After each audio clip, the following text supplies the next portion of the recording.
Salut à tous et à toutes, aujourd'hui je vous parle de Juan Rodríguez Bermejo.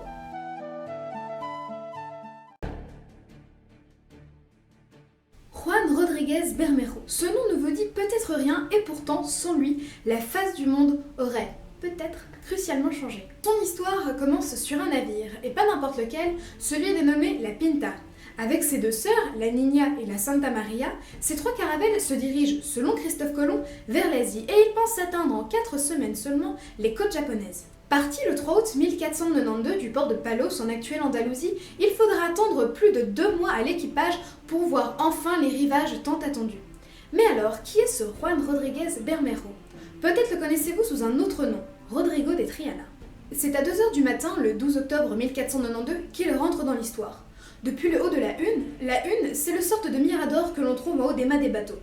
Vous savez, dans Astérix et Obélix Mission Cléopâtre, quand Barbe-Bleue demande à Baba « Qu'y a-t-il, Baba ?» et que celui-ci répond « Les gogos, les gogos !» Eh bien, là où il est, ça s'appelle une hune. Depuis là-haut, l'équipage l'entend crier « Tierra, tierra » ou comprenez « terre, terre ». Euphorique à l'idée d'être celui qui annonça à certains la fin de leur calvaire et à d'autres le début de la gloire, il ne se retient pas de penser à la récompense qui l'attend. En effet, le roi et la reine d'Espagne ont promis une rente à vie de 10 000 écus d'argent par an à celui qui verrait la terre le premier.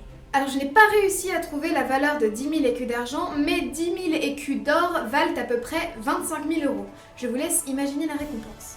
Mais sa joie sera de courte durée. Dès l'aube, les frères Pinzón, les propriétaires de la Pinta, se rendent sur la Santa Maria annoncer au commandant de l'expédition, Christophe Colomb, la découverte de Rodrigo de Triana.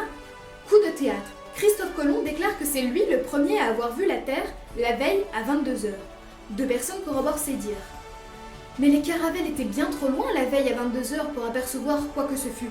De plus, si ce fut vraiment le cas, pourquoi ne pas le dire tout de suite et s'attirer la gloire et la reconnaissance de tout l'équipage?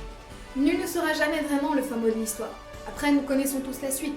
L'arrivée de Christophe Colomb en Amérique, plus précisément au San Salvador, l'exploitation des indigènes présents sur les lieux, etc. Après ce malheureux épisode, Rodrigo de Triana participera encore à une expédition. Il mourut quelques années plus tard en Afrique du Sud. Certaines rumeurs disent qu'il se serait suicidé. Suite à quoi? On ne sait pas. Imaginez alors ce qui se passerait si Rodrigo de Triana n'avait pas vu la Terre.